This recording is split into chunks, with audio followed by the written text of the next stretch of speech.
Greetings, magical mages and spiritual sages.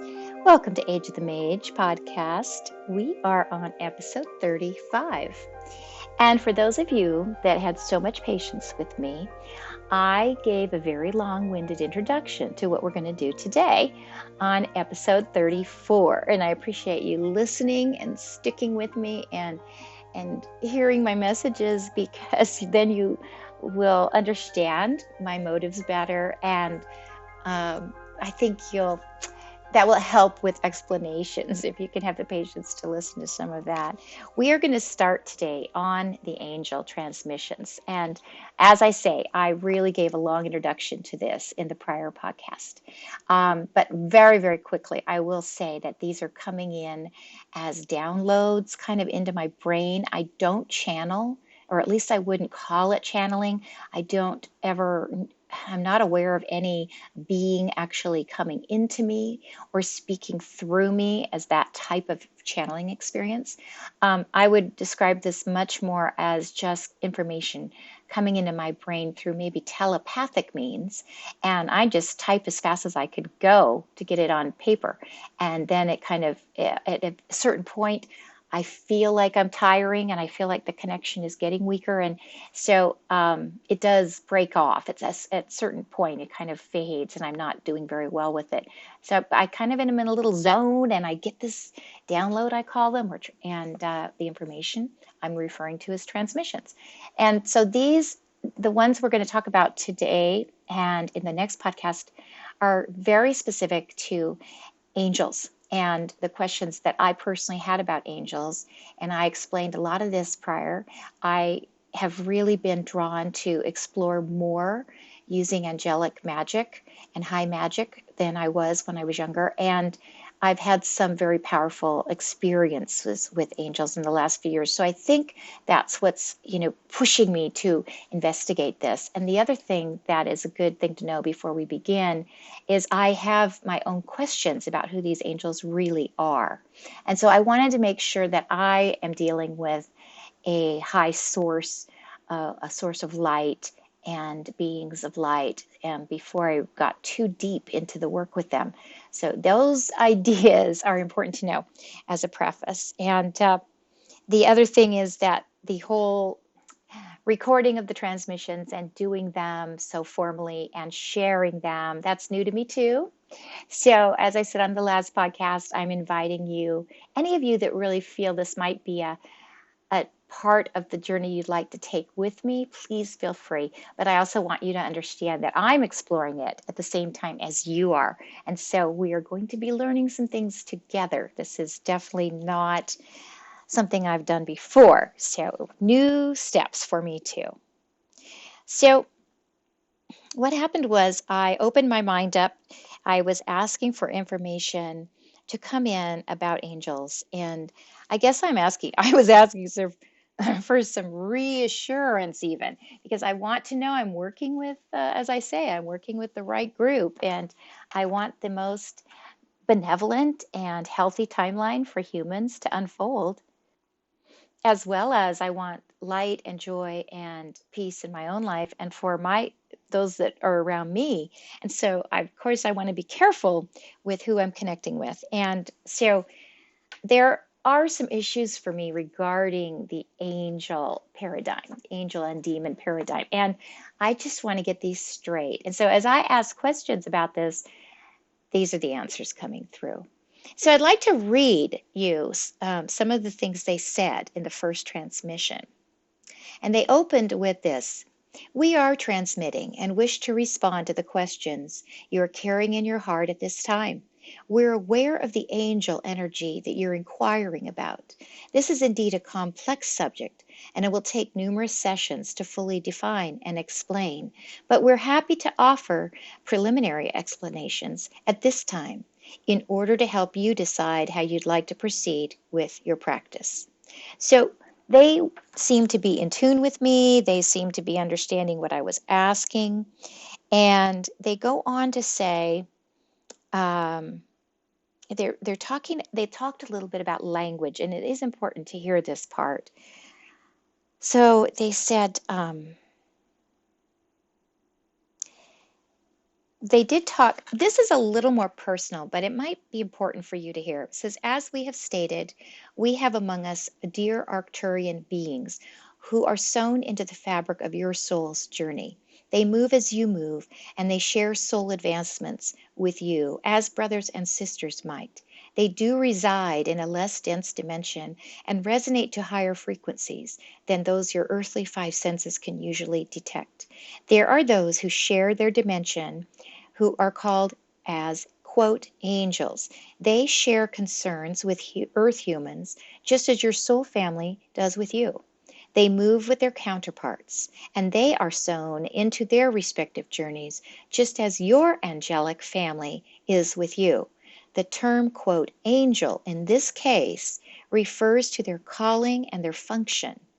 A similar calling and function exists in each soul family. For example, those with close ties to the Palladian star family are linked to angelic brothers and sisters who dwell in that dimension. There are many types of soul families, and the extraterrestrial star nations you are aware of are only a few representations of the kinds of soul families that exist. So, from that paragraph, I learned, or at least I felt that I learned, that angels is a term for beings who are called to do certain things, and they embody a certain energy because of that, and that they exist for each species.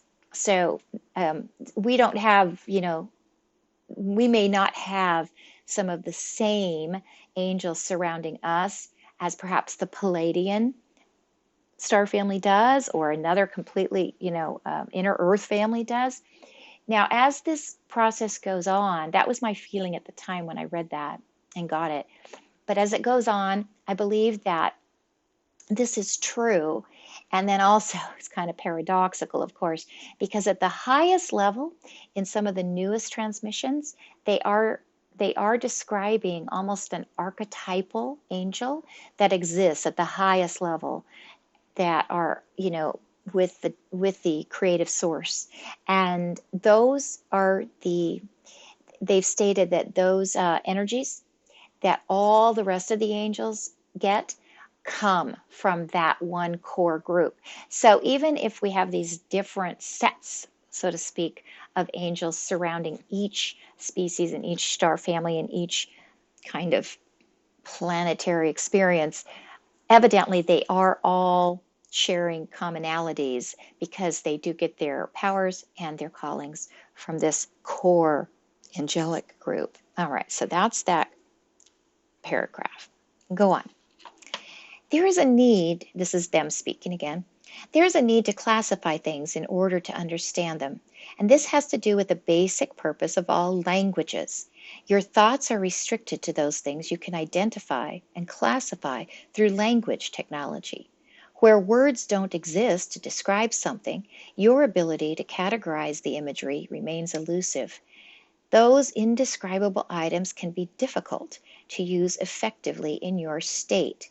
For example, when a person goes through medical training, much of that training involves learning new vocabulary and descriptions of procedures, incorporating that vocabulary. With practice, a physician is able to implement his new knowledge by translating words into actions and remedies, but it all starts with a vocabulary expansion and a greater understanding due to an increase in language ability. So rather than read you all of their commentary on language, which I will make available to you, it is in the prior video that I did on my YouTube channel, Mary Gabrielle, What Are Angels? What About Angels? I will include that link. And I'll also give you a link to so that you can get the full transcriptions of these in a PDF form. But basically, they go on to warn me that my language, my ability in my brain for certain kinds of things they would like to describe to me, I don't have a language for yet.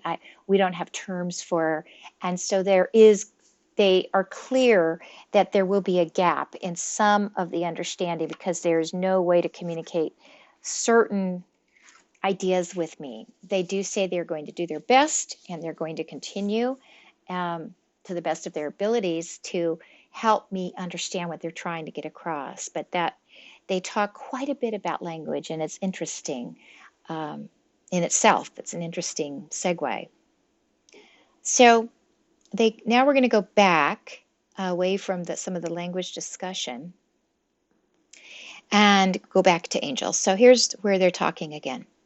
The angelic names that you are currently studying have been inherited from various mythologies and cultures in your earth dimension. The energy beings who carry these names do have some things in common, but you must keep in mind that their names and functions have been assigned to them by mortals without the proper depth of understanding. Therefore, there is much room for incorrect information and misunderstood principles. We will attempt to recount the history of the angelic systems your Earth family is most familiar with. We describe this journey in terms that can be comprehended by you at this time. Therefore, remain aware that as your understanding and language expands, we will be able to offer more satisfying information.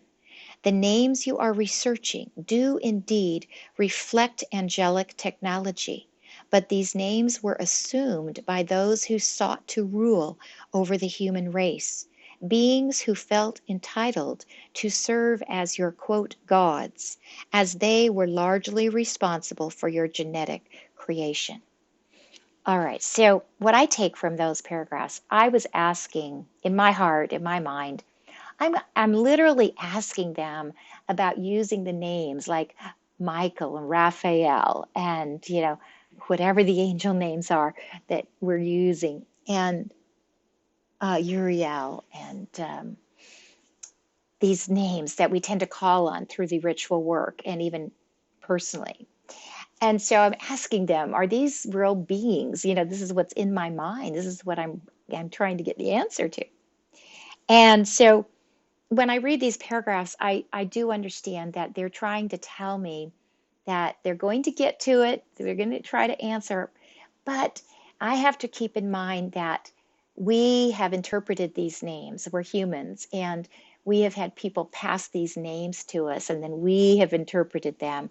And so there is room for error going on here. And also that perhaps those who are kind of our stewards, that maybe had a hand, so to speak, in developing humanity, that they have been our overseers, and that a lot of their information they want us to have is what we have access to.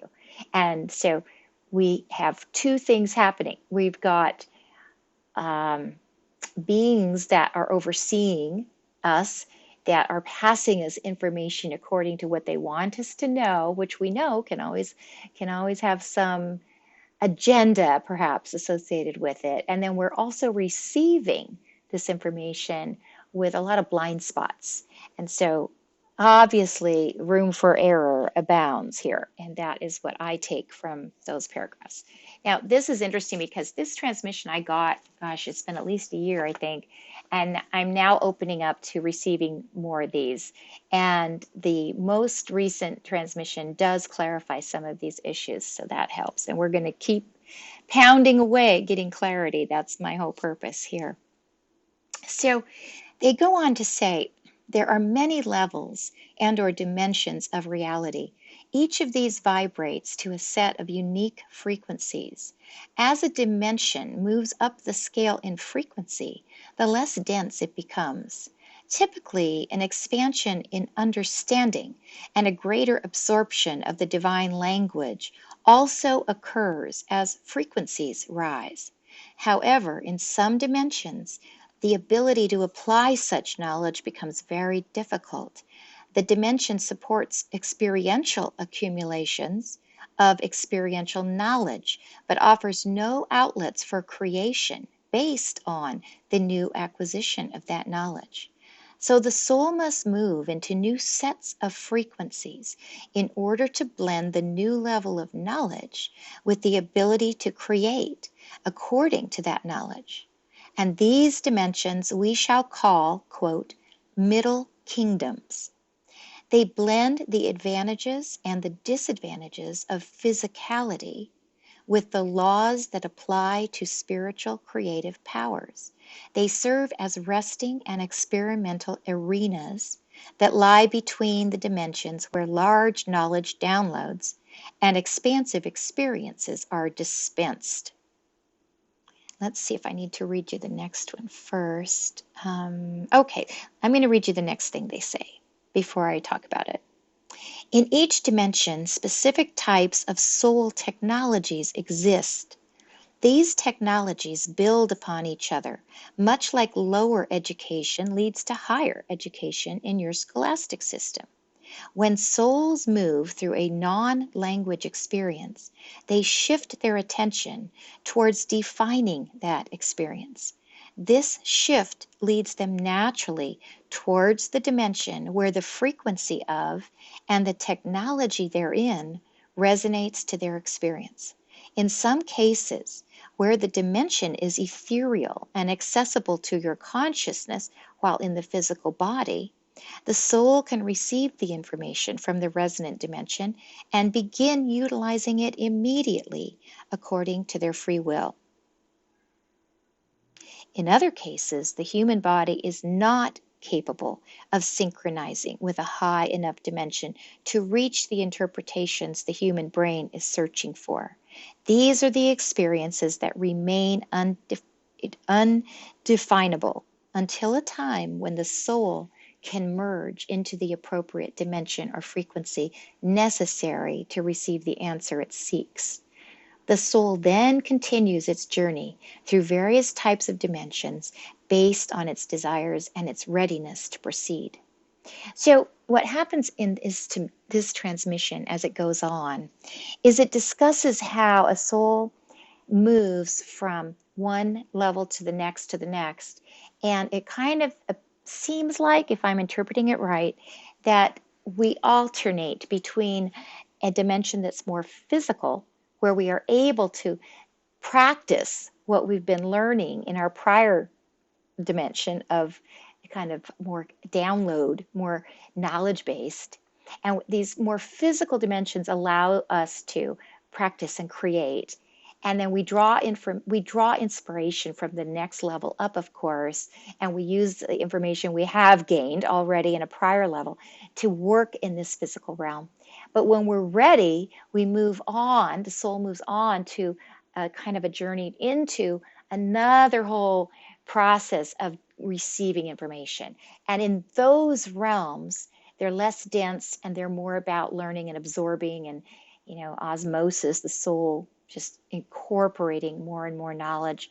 And so those particular dimensions don't have as much practical ability. The practical application of that is not as accessible until the soul kind of saturates at that level and moves again upwards into a little bit more of a physical situation where all the learning is able to be put into action, is able to be applied. So as this transmission goes on, it talks a great deal about this type of journey for the soul and how this transpires. So let's go back to the transmission itself. It says, many beings that you refer to as extraterrestrials are only more slightly advanced than your own Earth human species. While they might exhibit advanced physical technologies, they may not be any more advanced than your own species with regards to soul technologies. Life forms as advanced as the Earth human species have been created through the co-creative laws of divine source and the implementations of scientifically advanced species. Physical bodies can be created through scientific manipulation, but divine creative laws must be implemented before a soul can inhabit such a body. Those who have contributed the most to your current species incarnations are highly advanced scientifically and have access to the divine laws needed to allow souls to inhabit the physical bodies they prepare and manipulate genetically. By combining their secular knowledge with divine invocations, they were able to establish the current humanoid species on your planet. As your, quote, creators, they became your stewards. This means that overseeing your evolution has fallen into their hands. In order to lead you along an appropriate path of evolution, they set themselves up as your, quote, gods. With this implied authority, they maintain control and contact with you.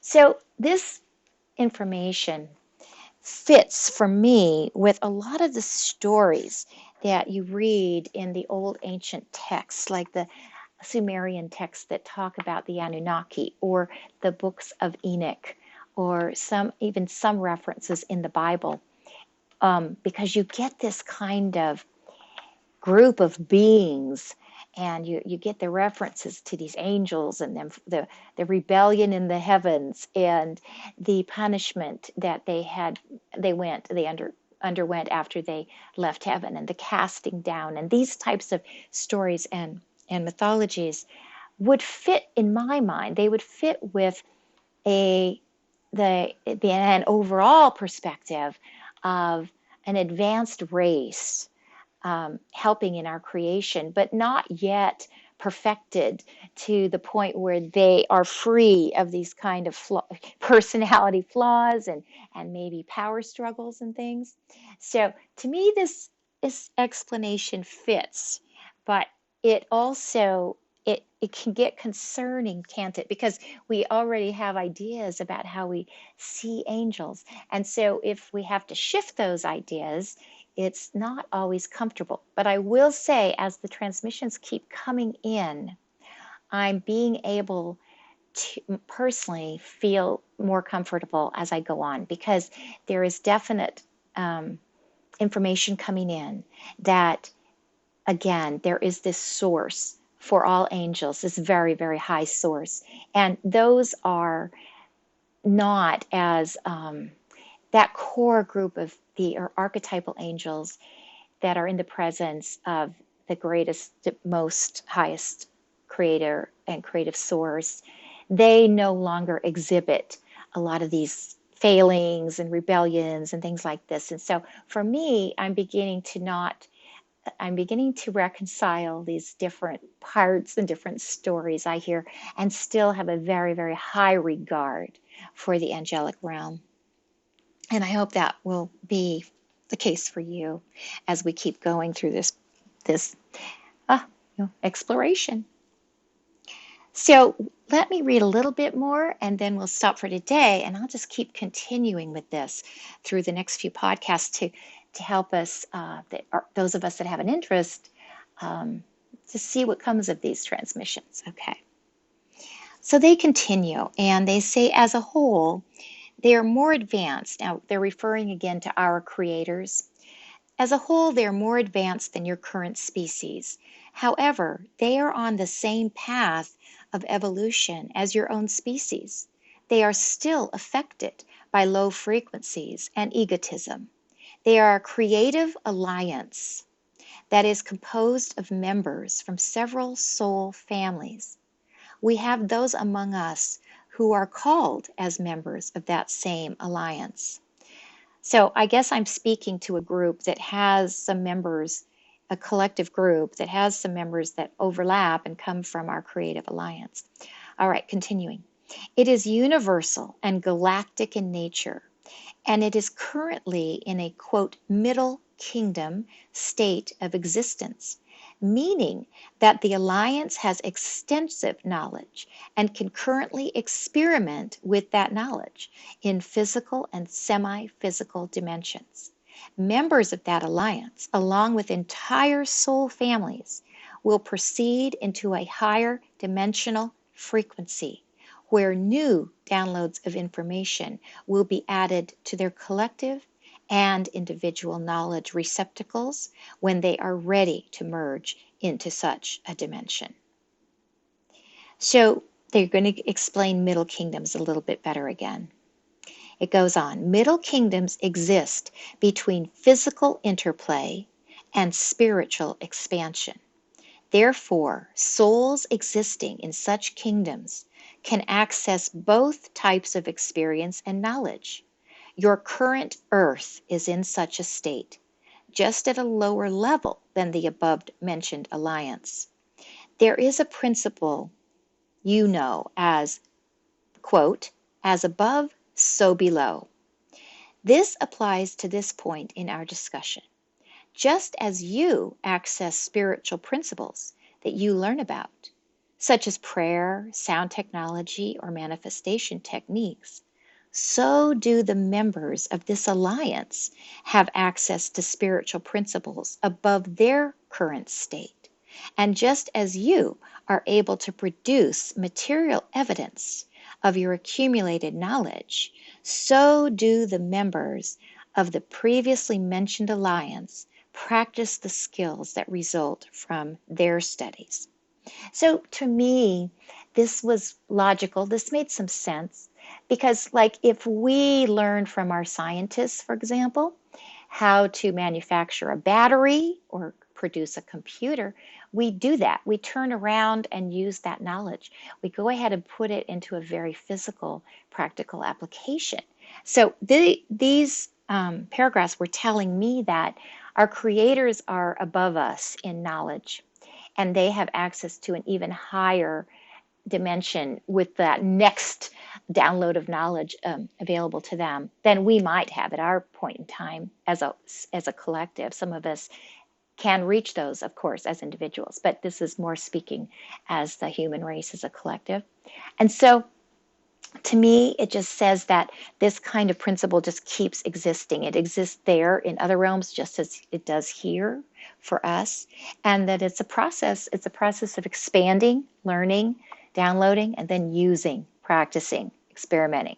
Then another round of learning, expanding, downloading, and then this next round, this next part that comes in, and you're able to use it and practice it. All right, and back to reading again. As a result of their knowledge, they are able to provide you with more advanced spiritual and scientific technologies than you would otherwise have access to.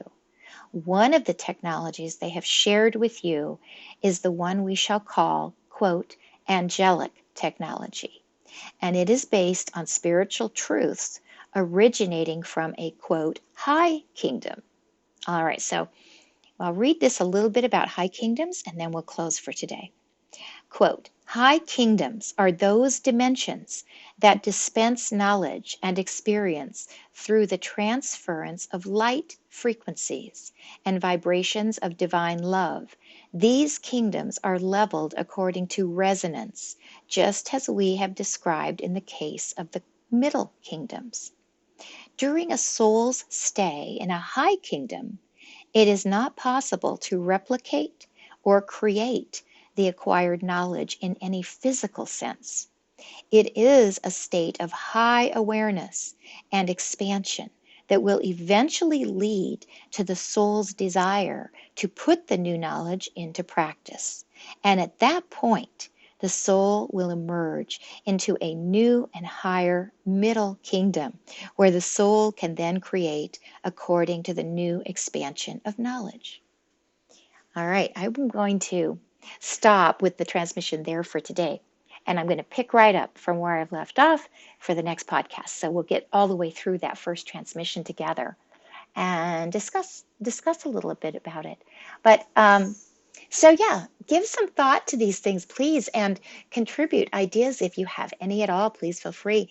We have a chat group that I've opened up on Telegram because it is a nice secure app at this time. And then we also have a chat group in a secure app on modernmasters.org.